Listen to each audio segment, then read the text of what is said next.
Good evening, আশা কৰিম সকলোৱে কুশলে আছে। বহুদিনৰ মূৰত আকৌ আহিছো।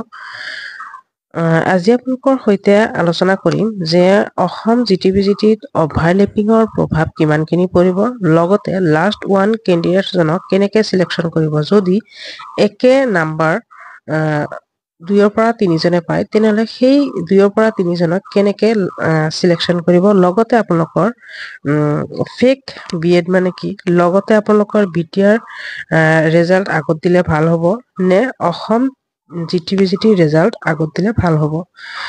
আশা কৰিম আপোনালোকৰ ভিডিঅ'টো চাই ভাল লাগিব, আৰু যদি ভাল লাগে তেনেহ'লে নিশ্চয় লাইক কমেণ্ট শ্বেয়াৰ এটা কৰি দিব আৰু ছাবস্ক্ৰাইব কৰিবলৈ নাপাহৰিব। আহক আমি আৰম্ভ কৰোঁ। প্ৰথমতে আহিছো আপোনালোকৰ অসম GTPGTত অভাৰলেপিঙৰ সমস্যা কিমানখিনি হ'ব। আপোনালোকে জানে যে চৰকাৰৰ ফালৰ পৰা ইতিমধ্যে অভাৰলেপিঙৰ সমস্যাখিনি দূৰীকৰণ কৰিবৰ কাৰণে কিবা এটা ব্যৱস্থা হাতত লৈছে বুলি কৈছে, যে কেনেকৈ অভাৰলেপিং দূৰীকৰণ কৰিব পাৰে তাৰ বিষয়ে চিন্তা চৰ্চা কৰি আছে। আৰু লগতে আপোনালোকৰ অসম GTPGT যিটো আছে, অসম GTPGTত আপোনালোকৰ অভাৰলেপিঙৰ কোনো ধৰণৰ সমস্যা নহয়। কিয় নহয়, আপোনালোকৰ অসম GTPGTৰ যিটো মেৰিট লিষ্ট আছে, এইটো একাধিক বাৰ ওলোৱাৰ চান্সেছ আছে। অৰ্থাৎ আপোনালোকৰ ৱেটিং লিষ্টৰ ব্যৱস্থা কৰিব। যদি এনেকুৱা হয় যে 1:1 কেণ্ডিডেটছৰ মেৰিট লিষ্ট ওলালে, কিন্তু তাৰপিছত ধৰক 2-4জনে বা তাতকৈ বেছি বা কমো হ'ব পাৰে ধৰক জইন নকৰিলে, তেনেহ'লে আপোনালোকৰ পুনৰাই সেই 2-4জনৰ লিষ্ট আকৌ ওলাব। গতিকে আপোনালোকৰ অসম GTPGT যিটো আছে, তাতে আপোনালোকৰ কোনো ধৰণৰ অভাৰলেপিং হোৱাৰ সমস্যা নাই, গোটেইখিনি ফিল আপ হৈ যাব। কিন্তু আপোনালোকৰ অন্যান্য যিবোৰ ডিপাৰ্টমেণ্ট আছে, যেনেকৈ ধৰক ADRE আপোনালোকৰ ৰেজাল্ট দিবলৈ গৈ আছে, 7 মাৰ্চৰ আগতে ৰেজাল্ট দিব বুলি কৈছে। যদি চিষ্টেমেটিকভাৱে যদি নাযায়, ধৰক ওপৰৰ পৰা তললৈ এনেকৈ যদি নিযুক্তি যদি নিদিয়ে, তেনেহ'লে কিন্তু অভাৰলেপিং হোৱাৰ সমস্যা আছে। ADRটো যদি এনেকুৱা কৰে যে ৱেটিং লিষ্টৰ ব্যৱস্থা কৰে, তেনেহ'লে অভাৰলেপিংটো নহ'ব। আপোনালোকে জানে যে ADREত চাকৰি থকা মানুহেও এপ্লাই কৰিছে, চাকৰি নথকা মানুহেও এপ্লাই কৰিছে, অৰ্থাৎ সকলোৱে এপ্লাই কৰিছে। 12,600টামান পদ আছে হয়তো। তাত আপোনালোকে জানে যে 35 লাখ মানুহে এপ্লাই কৰিছে। তাতে এনেকুৱা আছে যে APSC UPSC দিয়া কেণ্ডিডেটছে এপ্লাই কৰিছে। এনেকুৱা হ'ব পাৰে যে ADREটো যদি, আৰু তাৰপিছত আপোনালোকৰ এনেকুৱা হ'ব পাৰে যে GTPGTও দিছে, তাৰপিছত আপোনালোকৰ LP UPতো পাব। এনেকুৱা কেণ্ডিডেটছো ওলাব পাৰে যে GTPGTও দিছে, LP UPতো পাই যাব, GTPGTটো পাই যাব, লগতে আপোনালোকৰ ADREটো পাই যাব। সেইকাৰণে যদি ওপৰৰ পৰা তললৈ নাযায়, অৰ্থাৎ প্ৰথমতে GTPGT, LP UP, তাৰপিছত ADRE, এনেকুৱা এটা চিষ্টেমেটিক হৈ যদি নাযায়, তেনেহ'লে আপোনালোকৰ হয়তো অভাৰলেপিং হোৱাৰ সমস্যা আহি পৰিব আপোনালোকৰ ADREত।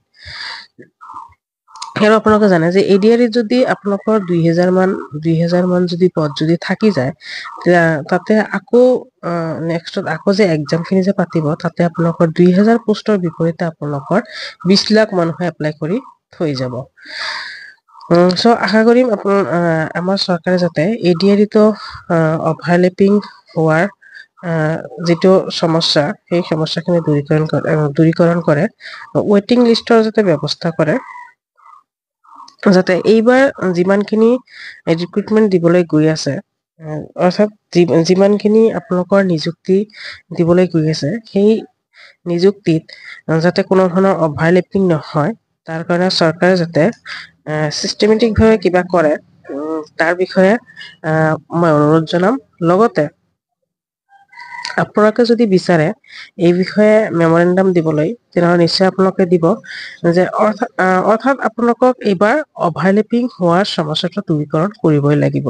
তাৰপিছত আপোনালোকৰ আহিম যে চিলেকশ্যন প্ৰচেছ ক্ষেত্ৰত কেনেকুৱা হ'ব আপোনালোকে জানে যে অসম GTPGT যিটো আছে সেইটো একাধিকবাৰ মেৰিট লিষ্ট ওলোৱাৰ সম্ভাৱনা আছে কিয়নো অসম GTPGT আপোনাৰ ৱেটিং লিষ্টৰ ব্যৱস্থা এইবাৰ কৰিছে সিলেকশ্যন লাষ্ট ওৱান কেণ্ডিডেটছ যিজন থাকিব লাষ্ট ওৱান কেণ্ডিডেটছ যিজনক সিলেকশ্যন কৰিব তাতে যদি দুই চাৰিজনে যদি সেম নম্বৰ যদি লাভ কৰে তেনেহলে কাক ন সিলেক্ট কৰিব তাৰ কাৰণে আপোনালোকক স্পষ্টভাৱে তাতে আপোনাৰ এডভাৰটাইজমেণ্টটো আপোনালোকে পঢ়ি চাব তাতে স্পষ্টভাৱে কৈ দিছে যে আপোনালোকৰ প্ৰথমতে টেটৰ নম্বৰখিনি চাব যদি একে থাকে তাৰপিছত আপোনালোকৰ ডেট অফ বাৰ্থ খিনি চাব ডেট অফ বাৰ্থ যাৰ আগত আছে তাক সিলেকশ্যন কৰিব অৰ্থাৎ ধৰক 1990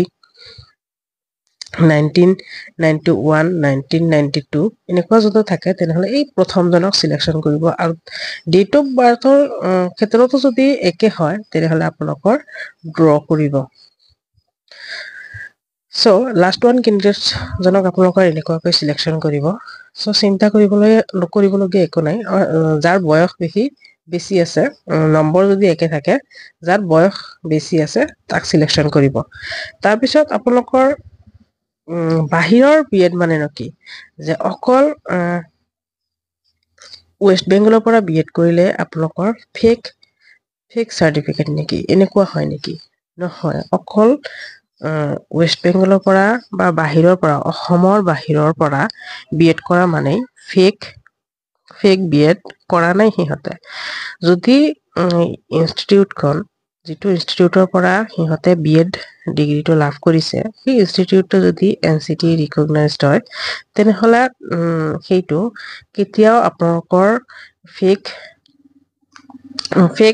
ডিগ্ৰী নহয় এই আপোনালোকে জানে যে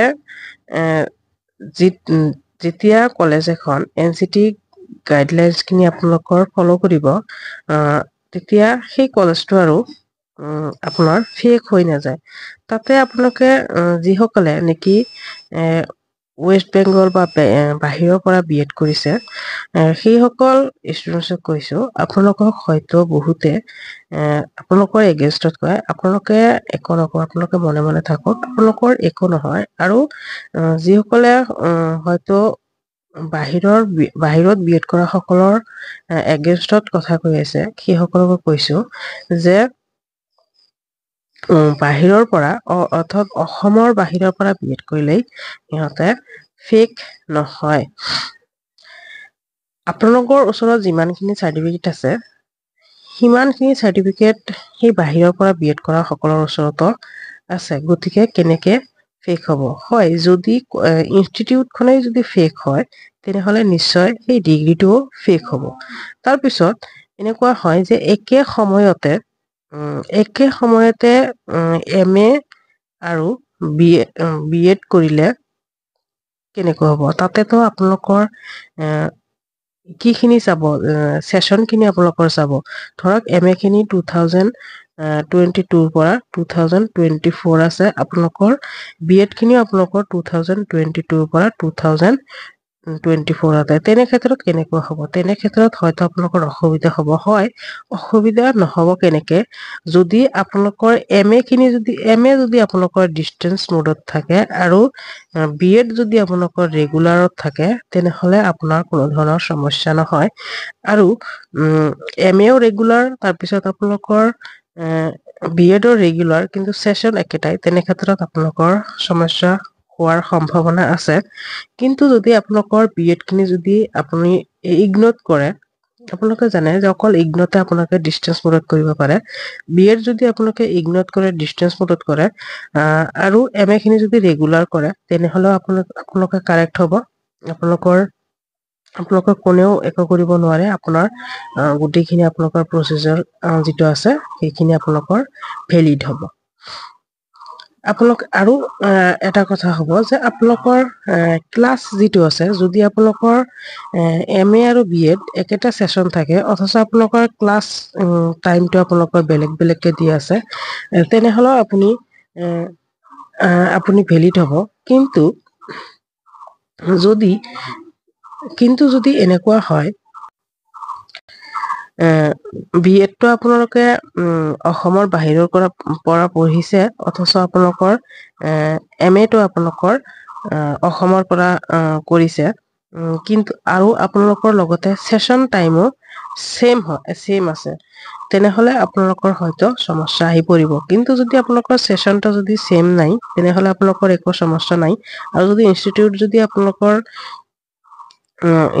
যদি আপোনালোকৰ ফেক নহয়, তেনেহলে আপোনালোকৰ একো নহয়। চ' বাহিৰৰ পৰা বি এড কৰিলেই চাৰ্টিফিকেটখন আপোনালোকৰ ফেক হৈ নাযায়। আৰু বি এড ডিগ্ৰীটো যিহেতু আপোনালোকে জানে যে বি এড ডিগ্ৰীটো এটা প্ৰফেচনেল কৰ্ছে হয় মাত্ৰ, সেইটো ইণ্ডিয়াৰ যিকোনো ঠাইৰ পৰা কৰিব পাৰে।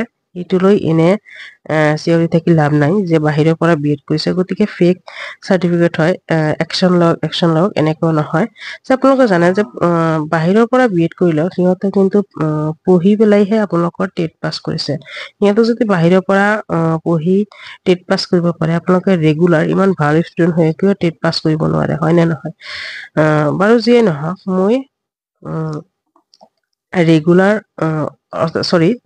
মই বাহিৰৰ পৰা বি এড কৰা বা অসমৰ পৰা বি এড কৰা কাৰো পক্ষত মই নাই।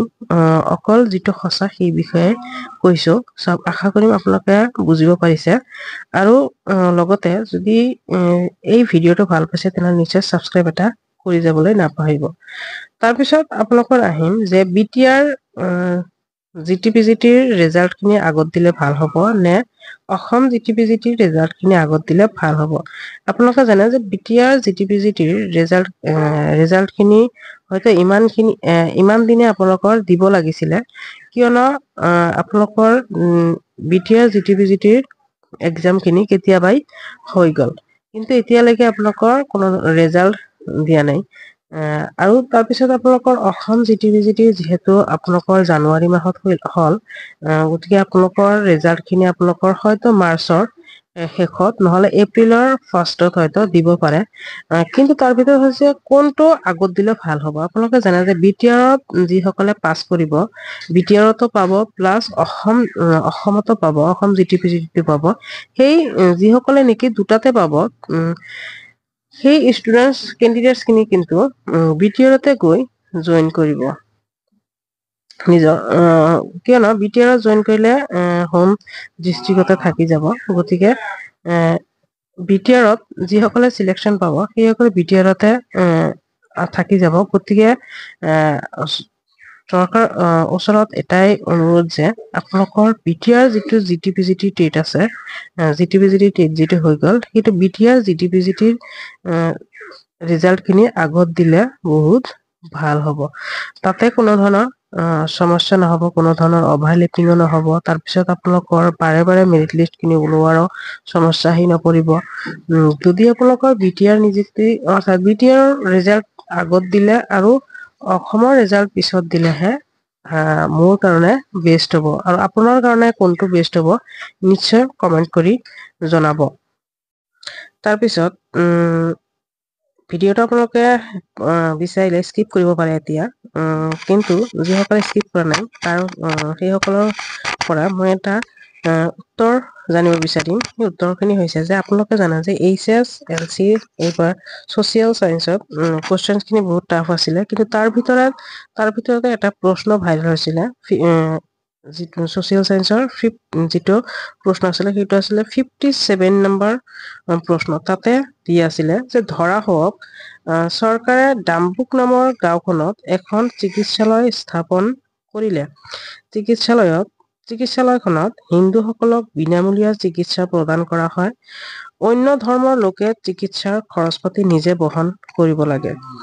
ভাৰতৰ দৰে এখন দেশত চৰকাৰে তেনেধৰণৰ ব্যৱস্থা ল'ব পাৰেনে? তোমাৰ মতামত দাঙি ধৰা। এই প্ৰশ্নটোৰ উত্তৰ আপোনালোকে জনাবচোন।